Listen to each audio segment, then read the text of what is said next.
முதல்ல ஒரு சட்டமன்றத்தை முழுவதுமாக எந்த விதமான எடிட்டும் இல்லாம நேரலை செய்யறதுக்கு மிகப்பெரிய தெம்பும் திராணியும் வேணும். ஆனா ஏன் தாவேக அரசால் அது முடியுது அப்படின்னா, சபாநாயகர் ஏன் அவரால் இதை ரொம்ப தைரியமா பண்ண முடியுதுன்னா, தாவேக்காவோட உறுப்பினர்கள் கிட்ட கூட அவர் ரொம்ப கடிஞ்சு நடந்துக்கிறாரு. நான் சொல்றதை நீங்க கேட்கணும், உட்காருங்க அமைதியா, அப்புறம் பேச வாய்ப்பு தரமாட்டேன்னு இதுவரைக்கும் சட்டமன்ற வரலாறு நானும் பார்த்ததில்லை. நீ அமைச்சராயிட்ட, அதனால உனக்கு சோகம் இருக்கக்கூடாது, உனக்கு துக்கம் இருக்கக்கூடாது, உனக்கு மகிழ்ச்சி இருக்கக்கூடாது, நீ பொம்மை மாதிரி உட்கார்ந்துருக்கணும் எந்த சட்டமும் கிடையாது. சரி, உண்மையிலேயே மரியவெல்சன் அவர்களுடைய அந்த தமிழ் உச்சரிப்பு உங்களுக்கு சரியா இல்ல, தமிழ் தான் எங்கள் உயிர், தமிழ் தான் எங்கள் மூச்சு, தமிழ் தான் எங்கள் பேச்சு, அந்த தமிழ் அவர் சரியா பேசல அப்படின்னு துடிக்கக்கூடிய இந்த திமுக உறுப்பினர்கள், இதுக்கு முன்னாடி நிதியமைச்சர் யாருன்னு நீங்க சொல்லுங்க. தமிழ் அவர் ஒரு இடத்துலயுமே இறக்கி பிடிக்கல. ஒருவேளை தமிழ் மொழியை கொச்சைப்படுத்துற விதமாகவோ இல்ல நாகரிகம் இல்லாம அவர் விமர்சனம் அடைந்தா முதல் குரலாக பல பேரோட குரல் பதியப்பட்டிருக்கும். அவர் அப்படி பேசலையே, முதலமைச்சர் அதை ரசிச்சிருக்க மாட்டாரு. ஆனா சிங்கே ராமச்சந்திரன் முதல்வர் அவர்களை நேரடியா சந்திக்கிறாரு. அதற்கு பின்னாடி என்ன காரணம் இருக்கு அப்படிங்கிற ஒரு கேள்வி இருக்கு. விஜய் அவர்களுக்கு நெருங்கிய நண்பர் சஞ்சீவன் ஒருத்தர் இருக்காரு, லோகேஷ் கனகராஜ் இருக்காரு, அட்லி இருக்காரு, நெல்சன் இருக்காங்க. அப்ப இவங்களுக்கு பதவி கொடுத்துட்டாரா?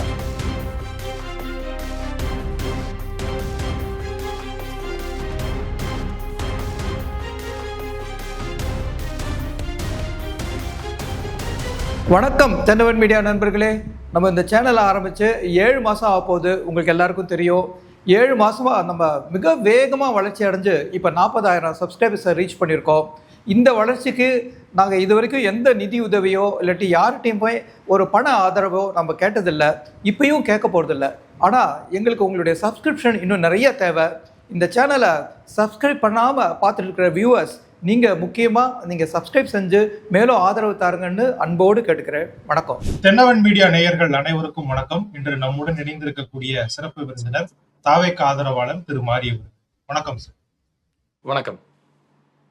எப்படி இருக்கீங்க? சிறப்பா இருக்கேன். தாவேக ஆட்சியில எப்பயும் போல மகிழ்ச்சி. ஓகே. இப்ப இதுக்கு முன்னாடி, அதாவது அதிமுக ஆட்சியிலும் சரி திமுக ஆட்சியிலும் சரி, இந்த சட்டமன்றத்துக்குள்ள என்ன நடக்குது அப்படிங்கிறது நிறைய பேர் பொதுமக்கள் கவனிக்க மாட்டாங்க.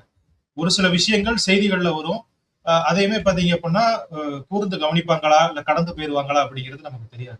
ஆனா இப்ப சட்டமன்றத்துல அனுதினமும் நடக்கக்கூடிய ஒவ்வொரு நிகழ்வுகளுமே நம்ம பாத்தீங்க அப்படின்னா சோசியல் மீடியாலையும் சரி ஊடகங்களையும் சரி நிறைய வியூஸ் போகுது, அதிகமான மக்கள் அதை கூர்ந்து கவனிக்கிறாங்க. இப்ப சட்டமன்றத்துல என்ன நடக்குது அப்படிங்கறத நம்ம தெளிவா பார்க்கக்கூடிய ஒரு சூழ்நிலை இருக்கு. அதுக்கு முதல்ல தாவேக அரசுக்கும் சபாநாயகருக்கும் நம்ம ஒரு பாராட்டுகளை தெரிவிச்சுக்கலாம். சோ இப்படி உடனுக்குடன் அங்க நடக்கிற விஷயங்கள் வெளியே கொண்டு வர்றது நிறைய பாசிட்டிவா இருந்தாலுமே அதுலயும் ஒரு சில நெகட்டிவ்ஸ் இருக்கு. அதாவது பாத்தீங்க அப்படின்னா இதுக்கு முன்னாடி அவை குறிப்பில இருந்து ஒரு சில விஷயங்களை நீக்கிடுவாங்க. அதை பத்திரிகையாளர்கள் வெளியே எழுதும் பொழுது அந்த நீக்கப்பட்ட விஷயங்கள் வெளியே வராது. இப்ப நம்ம நேரடியாக பேசும்போது அவங்க ஒரு சில விஷயங்கள் அவை குறிப்பில இருந்து நீக்கிறாங்க அப்படின்னாலே அது மக்கள்கிட்ட கொண்டு போய் சேர்க்க வேண்டாம், அது மரியாதையாக இல்லாத ஒரு விஷயங்கள் அப்படிங்கிற மாதிரி சொல்லப்படுது. சோ அந்த விஷயங்களும் நேரடியா மக்கள்கிட்ட போய் சேருது அப்படின்னு ஒரு குற்றச்சாட்டு இருக்கு. அதை நீங்க எப்படி பாக்குறீங்க? இது யாரோட பொறுப்புன்னு நினைக்கிறீங்க? முதல்ல ஒரு சட்டமன்றத்தை முழுவதுமாக எந்த விதமான எடிட்டும் இல்லாம நேரலை செய்யறதுக்கு மிகப்பெரிய தெம்பும் திராணியும் வேணும். ஆனா ஏன் தாவேக அரசால் அது முடியுது அப்படின்னா, அவங்க எப்பயும் போல டிரான்ஸ்பரண்டான ஒரு கவர்மெண்டா இருக்காங்க. இதுக்கு முன்னாடி நீங்களே சொன்னீங்க, டிஎம்கே ஏடிஎம்கே கவர்மெண்ட் எப்படி பண்ணாங்கன்னா, அவங்களுக்கு எந்த கருத்துக்கெல்லாம் ஃபேவரா இருக்கும், அவங்களுக்கு எதிர்த்து யாரெல்லாம் கேள்வி கேட்கறாங்களோ அது எல்லாத்தையும் டெலீட் பண்ணிட்டு நீங்க அவை குறிப்பிலிருந்து நீக்கிறது மட்டும் இல்லாம, அவங்களோட ஆட்சி குறித்து ஏதாவது தவறான கருத்துக்கள் பதிவு செய்யப்படுதுன்னா அதையுமே அவங்க எடிட் பண்ணிடுவாங்க. நீங்க இப்ப கூட போய் பாத்தீங்கன்னா பல வீடியோஸ் அன்னைக்கு ட்ரெண்டா இருக்கும், ஆனா இப்ப பாத்தீங்கன்னா அது இருக்காது சட்டமன்றத்துல. அப்ப தாவேகா ஒரு மிகப்பெரிய இனிஷியேட்டிவ் எடுக்கிறாங்க, ஃபுல் லைவ் டெலிகாஸ்ட்னு. அப்ப பத்திரிகையாளர்கள் கையில தான் இந்த ஒரு பொறுப்பு இருக்கு. மக்கள் மத்தியில எதை கொண்டு போய் சேர்க்கணும், எதை எழுதணும், எதை எழுதக்கூடாது அப்படின்ற பொறுப்பு அவங்களுக்கு இருக்கணும். அவை குறிப்பிலிருந்து நீக்கிற உரிமை சபாநாயகருக்கு இருக்கு. ஆனா இந்த விஷயத்த நீங்க சொல்லும் போது நான் சொல்றேன், சபாநாயகர் ஏன் அவரால் இதை ரொம்ப தைரியமா பண்ண முடியுதுன்னா, தாவேக்காவோட உறுப்பினர்கள் கிட்ட கூட அவர் ரொம்ப கடிஞ்சு நடந்துக்கிறாரு. நான் சொல்றதை நீங்க கேட்கணும், உட்காருங்க அமைதியா, அப்புறம் பேச வாய்ப்பு தரமாட்டேன்னு இதுவரைக்கும் சட்டமன்ற வரலாறு நானும் பார்த்ததில்லை. ஒரு அதிமுக சபாநாயகர் உட்கார்ந்து இருக்காருன்னா, நான் சபாநாயகர் பொதுவானவர்னு சொல்லுவாரு, ஆனா அதிமுகவுக்கு ஃபேவரா பண்ணுவாங்க. திமுக சபாநாயகர் திமுகவுக்கு ஃபேவரா பண்ணுவாரு. ஆனா இங்க இருக்கக்கூடிய சபாநாயகர் தான் முதன்முறையாக தாவேக அரசு அமைந்த பிறகு உட்கார்ந்த சபாநாயகர் தான் 2 பக்கமும் சரிக்கு சமமா நடந்துக்கிறாங்க. எந்த கருத்துக்களை எடுத்துக்கணும், எந்த கருத்துக்களை எடுத்துக்க கூடாது, எந்த இடத்துல இவங்க போல கண்டிக்கணும், அவங்கள கண்டிக்கணும் அப்படின்னு. அப்படி இருக்கும்போது இந்த முயற்சியை பாராட்டிட்டோம். அப்புறம் மீண்டும் ஒரு முறை வந்து இத குற்றச்சாட்டா வைக்கிறாங்கன்னா, குற்றச்சாட்டு வைக்க தான் செய்வாங்க. எதிர்க்கட்சிகள் அரசியல் பண்ணுவாங்க. எதிர்க்கட்சிகள் சபாநாயகர் தும்முனா கூட, இவர் இதுக்காக தும்மியிருப்பார்ன்னு அரசியல் பண்ணுவாங்க. அண்ணன் விஜய் உட்கார்ந்திருக்கிறத பார்த்துட்டும் சரி, இவர் பிளேசர் போட்டிருக்காரு, மேல பார்க்கிறாரு, கீழ பார்க்கிறாருன்னே அரசியல் பண்றாங்க, விமர்சனம் பண்றாங்க. அப்ப இதையெல்லாமே அற்ப விமர்சனங்களா, குற்றச்சாட்டுகளா கடந்து போயிரணுமே தவிர, நம்ம இத பெரிய விஷயமா எடுத்து டிபேட் பண்ற அளவுக்கு இது ஒர்த்தான விஷயம் இல்ல. இன்னொரு விஷயம், மீண்டும் ஒரு முறை பத்திரிகையாளர்களுக்கு மிகப்பெரிய பொறுப்பு இருக்கு. மக்கள் மத்தியில எந்த செய்திகள கொண்டு போய் சேர்க்கணும், அவங்களுக்கு எது தேவையான செய்திகள்ன்றத அவங்க முடிவெடுக்கணும். சோ அடுத்ததா எல்லாராலையும் விமர்சிக்கப்படக்கூடிய விஷயம் கடந்த ஒரு 2 நாட்களா போய்கிட்டு இருக்கு. நிதியமைச்சர் மரிய வில்சன் அவர்கள் பேசினது. அதாவது மதிமுக சார்புல திமுக எம்எல்ஏ ஆன ஒருத்தர் வந்து சொல்றாரு. அதாவது நிதியமைச்சர் பேசும் பொழுது ஒரு சில வார்த்தைகள் ஆங்கிலத்தில் பயன்படுத்துகிறார். அவர் வந்து இன்னுமே தமிழ்ல யூஸ் பண்ணா நல்லா இருக்கும் அப்படிங்கிற மாதிரி ஒரு ரிக்வெஸ்ட் வைக்கிறாரு. ஆனா அதற்கு நிதியமைச்சர் கொடுத்த பதில் வந்து விமர்சனத்துக்குள்ளா இருக்கு. அவர் என்ன சொல்றாரு அப்படின்னா, பைபிள்ல நான் படிச்ச விஷயங்களை ஒரு சிலருக்கு எவ்வளவு தமிழ் படித்தாலும் அதை வந்து கத்துக்க முடியாது அப்படிங்கிற மாதிரி ஒரு வார்த்தையை சொல்றாரு. சோ அவர் வந்து தமிழை சிறுமைப்படுத்திட்டாரு, தமிழை விட அவருடைய மதத்தை தூக்கி பிடிக்கிறாரு அப்படிங்கிற ஒரு குற்றச்சாட்டு வைக்கப்படுது. அதை நீங்க எப்படி பாக்குறீங்க? இல்ல, முதல்ல வந்து என்னை தனிப்பட்ட முறையில நீங்க கேட்டீங்க அப்படின்னா, அந்த ஒரு ஸ்டேட்மெண்ட்ட அவர் தவிர்த்திருக்கலாம். இது பாயிண்ட் நம்பர் 1. ஆனா 2வது விஷயம், எதனால அவரு அவ்வளவு ட்ரிகர் ஆனார் அப்படின்றத நம்ம பார்க்கணும். அங்க இருக்கக்கூடிய நபர்கள் வெறும் விமர்சனம் பண்ணல. அவர கொஞ்சம் கேலி பண்ற விதமாகவும், அவர கிண்டல் பண்ற விதமாகவும் பேசுனாங்க. நீங்க என்னதான் அங்க 234 நபர்கள், சபாநாயகர் உட்பட எல்லாரையும் சேர்த்து நீங்க பார்த்தாலும், ஒரு அரசியல்வாதி, ஒரு சட்டமன்ற உறுப்பினர், ஒரு அமைச்சர் இதையெல்லாம் தாண்டி அன்றாட வாழ்க்கையை கூட வாழக்கூடிய மனிதர்கள்.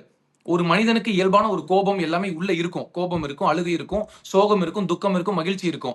நீ அமைச்சர் ஆயிட்ட, அதனால உனக்கு சோகம் இருக்கக்கூடாது, உனக்கு வந்து துக்கம் இருக்கக்கூடாது, உனக்கு மகிழ்ச்சி இருக்கக்கூடாது, நீ பொம்மை மாதிரி உட்கார்ந்துருக்கணும்னு எந்த சட்டமும் கிடையாது.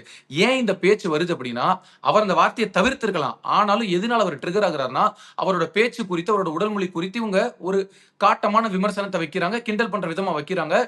அதாவது வஞ்ச புகழ்ச்சி பண்ற மாதிரி பண்றாங்க. சரி, உண்மையிலேயே மரிய வில்சன் அவர்களுடைய அந்த தமிழ் உச்சரிப்பு உங்களுக்கு சரியா இல்ல. தமிழ் தான் எங்கள் உயிர், தமிழ் தான் எங்கள் மூச்சு, தமிழ் தான் எங்கள் பேச்சு. அந்த தமிழ் அவர் சரியா பேசல அப்படின்னு துடிக்கக்கூடிய இந்த திமுக உறுப்பினர்கள், இதுக்கு முன்னாடி நிதியமைச்சர் யாருன்னு நீங்க சொல்லுங்க? தங்கம் தென்னரசு. அதுக்கு முன்னாடி பிடிஆர் இருந்தாரு. பிடிஆரோட தமிழ் உச்சரிப்பு நீங்க பார்த்திருக்கீங்களா? அவர் தமிழே இங்கிலீஷ்ல தான் பேசுவாரு. அது குறித்து நம்ம விமர்சனம் பண்ண முடியுமா? அமெரிக்கால இருந்து வந்திருக்காரு. அவர் முடிஞ்ச வரைக்கும் நம்மளுடைய தமிழ அழகாக பேச முயற்சி பண்றாரு. ஒரு தமிழனாக இருந்தாலும் அவரால தமிழ் பேச முடியல. இது தமிழர்களுக்கு தலைகுனிவுன்னு யாராவது பேசுனாங்களா? நம்ம எப்படியாவது அத பார்த்திருக்கோமா? போய் பார்க்கலாம். 2021ல அவர் வாசிச்ச பட்ஜெட் எந்த அளவுக்கு யாராலையும் புரிஞ்சு கொள்ள முடியாத அளவுக்கு இருந்தது. அப்ப இவர் அதிகப்படியான ஆங்கில வார்த்தைகள் பயன்படுத்துறாரு. தமிழ் பேச முடியல. தமிழ் வரல. சரி, அவருக்கு தமிழ் வரல. இங்க இருக்கக்கூடிய சட்டமன்ற உறுப்பினர்கள், முன்னாள் அமைச்சர்கள் எத்தனை பேரோட குழந்தைங்க அரசு பள்ளியில படிச்சாங்க, தமிழ் வழியில கல்வி கத்துக்கிட்டாங்க. எல்லாருமே இங்கிலீஷ்ல பேசணும், ஹிந்தியில பேசணும் துடிக்கிறீங்க. ஆனா சட்டமன்றத்துக்குள்ள வந்ததுக்கு அப்புறம் ஐயோ தமிழ் எங்கள் மூச்சு, தமிழ் எங்கள் வீச்சு, பேச்சுன்னு பேசுறது உண்மையிலேயே முழுக்க முழுக்க அரசியல் காரணங்கள் தான். அதே போல அவர் சொன்ன கருத்தை வந்து தமிழை சிறுமைப்படுத்தி இன்னொரு மதத்தை தூக்கி பிடிச்சாரு அப்படின்னு அவர் சொல்ல வரல. அவர் எந்த இடத்துல அது தமிழ்ல படிச்ச உங்களுக்கு புரியாதுன்னு எந்த நபர்கள் இவரை கிண்டல் பண்ணாங்களோ அவங்கள தான் சிறுமைப்படுத்துறாரு. தமிழ் அவர் ஒரு இடத்துலயுமே இறக்கி பிடிக்கல. ஒருவேளை தமிழ் மொழியை வந்து கொச்சைப்படுத்துற விதமாகவோ இல்ல நாகரிகம் இல்லாம அவர் விமர்சனம் பண்ணியிருந்தா முதல் குரலாக பல பேரோட குரல் பதியப்பட்டிருக்கும். அவர் அப்படி பேசலையே. முதலமைச்சர் அதை ரசிச்சிருக்க மாட்டாரு. அவர் என்ன சொல்றாரு? பைபிள், நான் படித்த பைபிள் இது சொல்லுதுங்க, ஏன் இப்படி என்ன அவமானப்படுத்துறீங்க, என்ன கிண்டல் பண்றீங்கன்னு சொல்லி அந்த மைக்க தள்ளி விட்டு உட்கார்றாரு. அவருக்குள்ள இருக்கக்கூடிய ஒரு கோபத்தின் வெளிப்பாடுதான். அதுக்குள்ள நீங்க அரசியல் பாத்தீங்க அப்படின்னா உண்மையிலேயே நினைச்சு பாருங்க. சட்டமன்றத்துக்குள்ள உட்கார்ந்து பேசக்கூடாது மரபுன்னு சொல்றாங்க. சட்டமன்ற வளாகத்துக்குள்ள எதிர்க்கட்சி தலைவர் என்ன பேசினாரு? முதலமைச்சரோட தனிப்பட்ட வாழ்க்கை குறித்து என்ன பேசுறாரு? எந்த நீதிமன்றத்துல காணும்னு தேடுறாங்கன்னு தனிப்பட்ட குடும்ப வாழ்க்கை பத்தி பேசினாரு. அப்ப சட்டமன்றத்துக்குள்ள பேசல, வளாகத்துக்குள்ள தான் பேசினாரு. அதை கை கட்டி ரசிச்சுட்டு போயிடலாமா? எப்படி பல விஷயங்களை வந்து நம்ம கவனிக்க மறுத்துறோமோ, இந்த மாதிரி சின்ன சின்ன விஷயங்களை அரசியலாக்குறதுக்காக இவங்க இந்த மாதிரி பேசுறாங்க. உண்மையிலேயே இன்னைக்கு தமிழுக்காக குரல் கொடுக்கக்கூடிய யாரை வேணாலும் நீங்க எடுத்துக்கோங்க, யாரை வேணாலும் எடுத்துக்கோங்க. இன்னைக்கு அதிகப்படியா கொந்தளிச்ச சீமான் வரைக்கும் நீங்க எடுத்துக்கோங்க. ஒவ்வொரு வீட்டுல இருக்கக்கூடிய நபர்கள் தமிழ் வழியில கல்வி கற்கிறாங்களா? இவ்வளவுதான் விஷயம். இல்ல அங்க வந்து ஆங்கில பள்ளி தான் சரியா இருக்கு, தமிழ் பள்ளிகள் சரியில்லை அப்படின்னா அதுக்கான இனிஷியேட்டிவ் நீங்க என்ன எடுத்திருக்கீங்க? சொல்லிட்டு குறை சொல்லிட்டு அரசியல் படுத்திட்டு, ஆனா உங்களுக்கான தேவைக்காக ஆங்கிலத்தை ஹிந்தியை நீங்க திணிக்கிற வேலையை பண்ணீங்க அப்படின்னா மரிய வில்சத்தை விமர்சனம் பண்றதுக்கு இங்க யாருக்கு தகுதி இருக்குன்ற கேள்விதான் நான் முன்வைக்கிறேன். ஓகே, இப்ப இதுக்கான விளக்கத்தை நீங்க சொல்லிட்டீங்க. இன்னொரு குற்றச்சாட்டு அதிகப்படியா வைக்கப்பட்டது என்னன்னா, முதல்வர் விஜய் அவருக்கு கூட நெருக்கமா இருந்த நிறைய நபர்களுக்கு அரசு பதவிகளை கொடுக்கிறாரு. அவர்கள் அதற்கு தகுதியானவர்களா அப்படிங்கிற கேள்விதான் இருக்கு. தொடர்ந்து பாத்தீங்க அப்படின்னா டெல்லி சிறப்பு பிரதிநிதியாக இந்த கேவிஎன் ப்ரொடக்ஷன்ஸோட வெங்கட் நாராயணன் அவருக்கு கொடுக்கப்பட்டது. அதே மாதிரி ஜெகதீஷ் பழனிசாமி அவருக்கு ஒரு அரசு பதவி கொடுக்கப்பட்டிருக்கு. இப்ப ரீசெண்டா பாத்தீங்க அப்படின்னா கல்பார்த்தி அர்ச்சனா கல்பார்த்தி இருக்காங்கல்ல, அவங்களுக்கு வந்து அறங்காவலர் துறையில, அதாவது அறங்காவலர் நியமிக்கிறதுல ஒரு முக்கிய பொறுப்பு கொடுக்கப்பட்டிருக்கு. இப்படி அவர் கூட தயாரிப்பாளரா இருந்தவங்க, அவருக்கு நெருக்கமா இருந்தவங்களுக்கு அரசு பதவி கொடுக்கிறாரு, அது தப்பு கிடையாது. ஆனா அதுக்கு அவங்க தகுதியான நபர்களா இல்லாம இருந்துட்டா என்ன பண்றது அப்படிங்கிற ஒரு கேள்வியும் இருக்கு. இதற்கு உங்களுடைய பதில் என்னவா? ரொம்ப வெளிப்படையா பிராக்டிக்கலா ஒரு பதில் சொல்றேன். இன்னைக்கு இருக்கக்கூடிய தாவேக் அமைச்சர்கள்ல பல பேர் வந்து 40 வயதுக்கு கீழ தான் இருக்காங்க. அப்படி இருக்கும்போது இதுக்கு முன்னாடி அரசியல் அனுபவங்களே கிடையாது. சட்டமன்ற உறுப்பினர்கள் அவங்க கிடையாது. இவங்க எப்படி அரசியல கையாளுவாங்க? இவங்க எப்படி இவ்வளவு பெரிய ஒரு போர்ட்ஃபோலியோவை டீல் பண்ணுவாங்க? மரிய வில்சன் எப்படி நிதியமைச்சர் கொடுத்தாங்க? ரமேஷ் அவர்களுக்கு எப்படி இந்து அறநிலையத்துறை கொடுத்தாங்க? ஆதவர்ஜன் அவர்களுக்கு எப்படி பொதுப்பணித்துறை கொடுத்தாங்க? செங்கோட்டையன் ஒரு எக்ஸ்பீரியன்ஸான பர்சன். ஆனா புசியானந்த் அவர்களுக்கு எப்படி வந்து நீர்வளத்துறை கொடுத்தாங்க? இப்படி எண்ணற்ற கேள்விகளை எழுப்பிட்டு இருந்தாங்க. ஆனா இன்னைக்கு எல்லாருமே ஓப்பனா சொல்லணும்னா சட்டமன்றத்தை அலற விடுறாங்க. ராஜ்மோகன்லாம் நீங்க பாத்தீங்கன்னா இதுக்கு முன்னாடி பரம்பரை அரசியல்வாதி போல சட்டமன்றத்தை கையாண்டவர் போல அவர் பேசுறாரு. அப்ப என்ன அப்படின்னா அவருக்கு ஒரு பதவி கொடுக்கப்பட்டது, அவருக்கு ஒரு பொறுப்பு கொடுக்கப்பட்டது, அந்த பொறுப்பை நம்மள தலைவர் நம்பி கொடுத்திருக்காரு. அதை நம்ம இருந்து தகுதியான நபர்னு நிரூபிச்சு காட்டணும்னு இந்த 3 மாசத்துல நிரூபிச்சு காமிச்சிருக்காங்க. ஒருவேளை நீங்க சொல்லக்கூடிய மாதிரி விஜய் அவர்களுக்கு நெருக்கமா இருக்காங்க, அவங்க எல்லாம் சரியா செயல்படல, அவருக்கு நெருக்கமானவங்களுக்கு எல்லாம் பதவி கொடுத்தாரு, ஆனா சரியா தங்களை செயல்படுத்திக் கொள்ளவில்லை, தகுதிப்படுத்திக் கொள்ளவில்லை அப்படின்னா அன்னைக்கு நம்ம இதை டிபேட் பண்ணலாம். இன்னும் ஒரு விஷயம் நான் மேல போய் சொல்லட்டுமா? விஜய் அவர்களுக்கு நெருங்கிய நண்பர் சஞ்சீவன் ஒருத்தர் இருக்காரு, லோகேஷ் கனகராஜ் இருக்காரு, அட்லி இருக்காரு, நெல்சன் இருக்காங்க. அப்ப இவங்களுக்கு பதவி கொடுத்துட்டாரா? எங்கேயோ ஒரு சில இடத்துல தங்களுடைய நண்பர்களாவே இருந்துட்டு போகட்டுமே, ஆனா தகுதி இல்லாத நபர்கள்னு இப்ப நம்ம முடிவுக்கு வர முடியாது. இன்னும் காலம் போக போக அவங்க தகுதியான நபர்களா இல்லை அப்படின்றது அவங்களுடைய செயல்பாடுகள் சொல்லப்படும். கல்பத்தி அர்ச்சனா பத்தி நீங்க சொன்னீங்க. இந்த பதவி அறிவிச்சு எனக்கு தெரிஞ்சு 3 தினங்கள் தான் இருக்கும். பார்ப்போம், பொறுத்திருந்து பார்ப்போம். தகுதியான நபர்களா இல்லையா அப்படின்னு காட்டுவோம். ராஜ்மோகனுக்கு நீங்க திரைத்துறை எப்படி கொடுக்கலாம் அப்படின்னு நடிகர் விஷால் கேள்வி எழுப்பினாரு. ஆனா உண்மையிலேயே இன்னைக்கு ரொம்ப பொறுமையாக, பக்குவமாக, நிதானமான ஒரு அமைச்சரா இருக்காரு. ஒரு இடத்துல கூட நீங்க சட்டமன்றத்துல அவர் கோபப்பட்டோ, இல்ல முகம் சுளித்தோ, இல்ல பத்திரிகையாளர்கள் சந்திப்புல நிதானம் இழந்த ஒரு காணொளி கிடையாது. அவ்வளவு பக்குவமா சிரிச்ச முகத்தோட கையாளுறாரு. அப்படி இருக்கும்போது ஒவ்வொருத்தருக்கும் பதவி கொடுக்கும்போது அதை எப்படி டீல் பண்றாங்க அப்படின்றது இங்க விஷயம். டீல் பண்றதுக்கு முன்னாடியே இவங்க தகுதியானவங்களா, அவங்க தகுதியானவங்களா? நான் வெளிப்படையா சொல்றேன். அதிமுக, திமுக இருக்கக்கூடிய முன்னாள் அமைச்சர்கள் யாராவது ஒருத்தர் தகுதியான நபர்கள் நீங்க கருதுறீங்களா? பிடிஆர் ஒருத்தரை விட்டுருங்க, எக்ஸெப்ஷன்ல வச்சுக்கோங்க. மித்த யாருமே தகுதியான நபர்கள் நீங்க நினைக்கிறீங்களா? யாரு வேணாலும் நம்ம பின்புறத்துல தலைகீழான வழியில வந்து பணத்தை சம்பாதிக்க முடியும். அதெல்லாம் பண்றதுக்கு ஆட்கள் இருக்காங்க. ஆனா நேர்மையான அமைச்சர்கள் அங்க யாராவது இருந்தாங்க கேட்டா நமக்கு தெரியாது. மக்கள் எல்லாருக்குமே தெரியுது. சரியான ஆட்சி முறை நடந்தது இல்ல அப்படின்னு. அப்படி இருக்கக்கூடிய திமுக, அதிமுகலே பல பேர் பதவி அனுபவிச்சுட்டாங்க. நேர்மையாக நடக்கக்கூடிய ஆட்சியில பலருக்கு வாய்ப்பு கொடுக்கப்படும் போது அதை பொறுத்திருந்து பார்ப்போம். அவங்க சரியான நபர்களா இல்லாத பட்சத்துல நம்ம எல்லாருமே சேர்ந்து கேள்வி எழுப்புவோம். ஓகே, இன்னைக்கு அதிமுக இருந்து தொடர்ந்து நிறைய நபர்கள் வந்து தமிழக வெற்றி கழகத்துல இணைஞ்சுக்கிட்டு இருக்காங்க. அப்படி நேற்று வந்து சிங்கை ராமச்சந்திரன் இணைந்திருக்காரு. அவர் போன தேர்தலில் கோவையில வந்து பாராளுமன்ற வேட்பாளராக கூட களமிறங்கி இருந்தாரு. சோ மத்த யாரையுமே வந்து விஜய் அவர்கள் நேரடியா பார்க்கல. உதாரணத்துக்கு விஜயபாஸ்கர்கள் 2 பேர் இணைந்தாங்க, அவங்கள வந்து நேரடியா பார்த்து அவங்க கட்சியில இணையல. அதே மாதிரி பல நபர்கள் இணைஞ்சிருந்தாங்க, அவங்க யாருமே நேரடியாக விஜய் அவர்களை சந்திக்கல, முதல்வரா சந்திக்கல. ஆனா சிங்கை ராமச்சந்திரன் முதல்வர் அவர்களை நேரடியா சந்திக்கிறாரு. அதற்கு பின்னாடி என்ன காரணம் இருக்கு அப்படிங்கிற ஒரு கேள்வி இருக்கு. ஒரு காரணம் என்ன காரணமா இருக்கும்? அவரோட லக் ஃபேக்டர், அவருக்கு சீக்கிரம் அப்பாயின்மெண்ட் கிடைச்சிருச்சு, இவ்வளவுதான் விஷயம். விஜயபாஸ்கர்கள் வந்து சந்திக்கலன்னு கிடையாது, ஒரு வாரம் கழிச்சு சந்திச்சாங்க பனையூர் அலுவலகத்துல. இவருக்கு டைரக்டா அப்பாயின்மெண்ட் கிடைச்சிருக்கும். ஏன்னா அண்ணன் விஜயை பொறுத்த வரைக்கும் நான் கேள்விப்பட்ட வரைக்கும் அப்பாயின்மெண்ட் இருந்தா எல்லாரும் சந்திச்சிடறாரு. அதுவும் இல்லாம நீங்க அதிகப்படியான அவரை விஐபி சந்திக்கக்கூடிய டைம் பாத்தீங்கன்னா காலையில அவர் தலைமைச் செயலகத்துக்கு கிளம்புறதுக்கு முன்னாடி ஒரு 20 நிமிஷம் ஒதுக்குறாரு. அவரோட நீங்க அந்த கெட்டப்ப பார்த்தாலே தெரியும், வீட்டுல ஒரு ஓரத்துல ஒயிட் ஷர்ட்ல தான் போட்டோ எடுக்கிறாரு. அதற்கான காரணம் என்ன அப்படின்னா முடிஞ்ச வரைக்கும் வீட்டுல எல்லாரையும் சந்திக்கிறாரு. சந்திக்க முடியாத பட்சத்துல பனையூர் அலுவலகத்துல சந்திக்கிறாரு. இந்த கட்சியில வந்து சேர்ந்த எல்லா முக்கியஸ்தர்களையுமே பனையூர் அலுவலகத்துல சந்திச்சிருக்காரு. இன்னைக்கு இந்த சிங்கை ராமச்சந்திரன் அவர் வெளியேறி அண்ணன் விஜயை சந்திச்சு சேர்ந்தது பல பேர் கேள்வி எழுப்பியிருக்காங்க. எப்படி இவர் மட்டும் டைரக்டா மீட் பண்ணாரு? நான் கேள்விப்பட்டவரை அவருக்கு எளித அப்பாயின்மெண்ட் கிடைச்சிருச்சு, அதனால நேரம் இருந்தனால சந்திச்சிட்டாரு. ஆனா அதுக்கு பின்னாடி இருக்கக்கூடிய அரசியல்லாம் ஒண்ணும் கிடையாது. எடப்பாடி பழனிசாமி அவர்கள்கிட்ட பல நாட்கள் அவர் போராடி வந்திருக்காரு. இந்த கட்சியில பல மாற்றங்கள் செய்யணும், நீங்க உங்களுடைய போக்கை மாத்திக்கணும் அப்படின்னு. நமக்கு தெரியும் இபிஎஸ் அவரோட போக்கு எப்படின்னு. இங்க நான் தான் ராஜா அப்படின்னு அவர் இருந்தாரு. பொறுத்திருந்து பார்த்தாரு. இதுக்கு மேல இந்த கட்சி கரை சேராது, கப்பல் மூழ்க போகுது அப்படின்னு தெரிஞ்சிட்டதுனால எதிர் திசையில இருக்கக்கூடிய திமுக போய் சேர முடியாது. இன்னைக்கு நேர்மையான ஆட்சி கொடுக்குறாங்க, அதனால நம்ம அவர் கூட போய் சேர்ந்துடலாம்னு இன்னைக்கு அந்த பக்கம் போய் நிக்கிறாரு. இதுதான் இதுக்கு பின்னாடி இருக்கக்கூடிய அரசியல் காரணமே தவிர, இவர் விஜய் வந்து ஸ்பெஷல் வந்து ஒரு அப்பாயின்மெண்ட் கொடுக்குறாரு, ஸ்பெஷலா ட்ரீட் பண்றாரு அப்படிலாம் எதுவுமே கிடையாது. ஏன்னா வெளிப்படையா சொல்லணும் அப்படின்னா இது வந்து ஒரு மிகப்பெரிய கான்பிடன்ஸ்லாம் சொல்லல. இன்னைக்கு தாவேகாவின் தயவும் அண்ணன் விஜயின் தயவும் தான் மத்தவங்களுக்கு தேவை இருக்கே தவிர பல முக்கியஸ்தர்களோட தயவு எதுவுமே இவருக்கு தேவை கிடையாது. ஏன்னா மக்கள் சக்தியோட வென்று ஆட்சி அமைச்சிருக்காரு. அதனால அப்படி ஒரு காரணம் இதுக்கு நான் பார்க்கல. ஓகே, நம்ம இப்ப இந்த FCRA பில்லுக்கு வந்து எதிராக வந்து ஒரு தீர்மானம் நிறைவேற்றியிருக்காங்க. நீட் தேர்வுக்கு எதிராக ஒரு தீர்மானம் நிறைவேற்றியிருக்காங்க. சோ இதெல்லாம் வந்து காங்கிரஸ் வந்து இயக்குது தமிழக வெற்றி கழகத்தை. ஏன் அப்படின்னா நம்ம வந்து அந்த மேகதாது அணை விவகாரம் குறித்து கேள்வி எழுப்பிடக்கூடாது அப்படிங்கிறதுக்காண்டி இருக்கிற பிரச்சனைகளை மடைமாற்றுறாங்க அப்படிங்கிற மாதிரி ஒரு குற்றச்சாட்டு வைக்கப்படுது. டீலிமிட்டேஷன் பில்லுக்கு எதிராக ஒரு எம்பிக்கள் கூட்டம் நடந்ததே அதனாலதான் அப்படின்னு அப்போ ஒரு குற்றச்சாட்டு வச்சாங்க. தொடர்ந்து அந்த குற்றச்சாட்டை வச்சுக்கிட்டே இருக்காங்க. சோ தமிழக வெற்றி கழகத்தின் காலை வருவதற்கு காங்கிரஸ் வந்து தயாராக இருக்கிறது. அவங்க வந்து இவங்களை வச்சு அவங்களுடைய குறைகளை மறைச்சுக்கிறாங்க அப்படிங்கிற மாதிரி ஒரு சிலர் அவங்களுடைய கருத்துக்களை தெரிவிச்சுக்கிட்டு இருக்காங்க. அந்த கருத்துக்கள் உண்மை நீங்க நினைக்கிறீங்களா?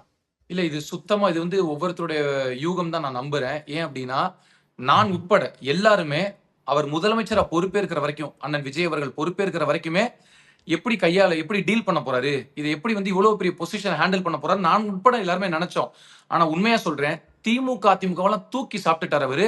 அவர் இன்னைக்கு நாளைக்குன்னு யோசிக்கல. அடுத்து வரக்கூடிய 15 ஆண்டுகளுக்கு எப்படி நம்ம கட்சியை கொண்டு போகணும், எப்படி நம்ம தனி மெஜாரிட்டியா இருந்து இந்த கட்சியை வழி நடத்தணும், ஆட்சியை வழி நடத்தணுன்றதுல ரொம்ப தெளிவா இருக்காரு. நான் மறுபடியும் சொல்றேன், நான் கேள்விப்பட்ட வரை அவர் ஒரே ஒருத்தருடைய பேச்சை மட்டும்தான் கேட்கிறாரு. அது அவருடைய பேச்சை மட்டும்தான். எல்லாருடைய கருத்துக்களையும் சஜஷன்ஸை அவர் வாங்கிக்கிறாரு, உள்ள வாங்கிக்கிறாரு. ஆனா ஒரு இடத்துல கூட தனி மனிதனாக ஒரு சுதந்திரமான முடிவுகளை தான் அவர் எடுக்கிறாரு. காங்கிரஸ்க்கு இப்ப தாவேக்காவோட தயவு தேவைன்னு நான் நம்புறேன். அவங்க ஒரு இடத்துல இவரை கால வாரிட்டு, ஏன்னா நீங்க நல்லா பாருங்க, ஐயா எம்ஜிஆருக்கு பிறகு இவ்வளவு பெரிய ஒரு மக்கள் அலையில மக்கள் சக்தியோட வென்று ஆட்சி அமைத்ததுன்னா அது இவர் தான். அப்படி இருக்கும்போது இங்க யாராவது அண்ணன் விஜய்க்கு எதிராக திட்டமிட்டு ஒரு மிகப்பெரிய ஒரு இந்த ஆட்சியை கலைக்கணும், இந்த ஆட்சிக்கு வந்து இடையூறா இருக்கணும் அப்படின்னு நினைச்சாங்க அப்படின்னா அவங்க இங்க ஏமாத்த முடியும், இங்க அரசியல் பண்ண முடியும். ஆனா தொகுதிக்குள்ள மக்கள் எப்படி அவங்களை டீல் பண்ணுவாங்கன்னு நமக்கு தெரியும். ஏன்னா பல பேர் வந்து திமுக கூட்டணியில இருந்து வெளியில வந்ததை ஒவ்வொரு தொகுதி மக்களுமே கொண்டாடுறாங்க. அப்படி இருக்கும்போது காங்கிரஸ்க்கு அந்த தேவை இருக்காது. காங்கிரஸ்க்கு தெரியும். ஏன்னா கட்சி ஆரம்பிச்சு 2.5 வருஷம், நல்லா புரிஞ்சுக்கோங்க, 2.5 வருஷத்துல ஆட்சி அமைச்சிருக்காரு. 3 பாட்டு, 1 மாநாடு, 10 பாயிண்ட் ஸ்பீச், இவ்வளவுதான் அவரோட ஒட்டுமொத்த அரசியலும். அப்படி இருக்கக்கூடிய ஒருத்தர் இன்னைக்கு முதலமைச்சரா உட்கார்ந்துருக்காரு. கனவுல கூட நடந்திருக்காது, யாருமே எதிர்பார்க்கல. அப்படி இருக்கக்கூடிய ஒருத்தரை நம்ம பகைக்கணுமா வேண்டாமா, நம்ம இவருக்கு எதிராக அரசியல் சதி பண்ணலாமா வேணாமான்றது காங்கிரஸ்க்கும் நல்லா தெரியும், கூட இருக்க கூட்டணி கட்சிகளுக்கு தெரியும். அதுக்கு ஒரு நல்ல சான்று மதிமுக கட்சியை எடுத்துக்கோங்க. இனி நகரக்கூடிய ஒவ்வொரு அரசியல் நகர்வும் தமிழ்நாட்டுல தாவேகாவை சுற்றிதான் இருக்கும்ன்றதை புரிஞ்சுக்கிட்டதுனாலதான் உடனடியாக அவசர அவசரமா திமுக கூட்டணியிலிருந்து வெளியேறினாங்க. காங்கிரசும் துணிச்சல் அந்த முடிவு எடுத்தாங்க. இது எல்லாமே எதிர்கட்சிகள் வைக்கக்கூடிய ஒரு அற்பமான குற்றச்சாட்டு. அண்ணன் விஜய் தேர்தல் நேரங்கள் என்னென்ன வாக்குறுதிகள் கொடுத்தாரோ அந்த வாக்குறுதிகளுக்கு தான் இன்னைக்கு தீர்மானம் நிறைவேற்றிட்டு வர்றாரு. நீட் தேர்வை நாங்க உடனடியாக வந்த உடனே முதல் கையெழுத்து போடுவோம் சொல்லி மக்களை ஏமாத்தி பல உயிர்களை காவு வாங்கல. இன்று வரை சொல்றாங்க அந்த வாக்குறுதி நாங்க கொடுக்க மாட்டோம், ஆனா அதுக்கு எதிராக நாங்க போராடுவோம், சட்ட போராட்டம் நடத்துவோம். ஆனா திமுக போல மிகப்பெரிய ஒரு மடைமாற்றம் செய்யும் விதமாக இதை சரி பண்ணிடுவோம், அதை சரி பண்ணிடுவோம், இதை கேன்சல் பண்ணிடுவோம் அப்படின்னு பொய் சொல்லி மக்களை ஏமாத்தல. அது வரைக்கும் தாவேக்காவை பார்த்து நம்ம பெருமைப்படலாம். எனவே தாவேக்காவை சதி பண்ணி கால வர்ற வேலையை எந்த கட்சியாலையும் பண்ண முடியாது. தாவேக்கா சரியான ட்ராக்ல போயிட்டு இருக்காங்க அவரோட தலைமையில. ஓகே சார், எங்களோட இருந்து நிறைய விஷயங்கள் பகிர்ந்துக்கிட்டீங்க. உங்களுடைய நேரத்திற்கு மிக்க நன்றி. நன்றி.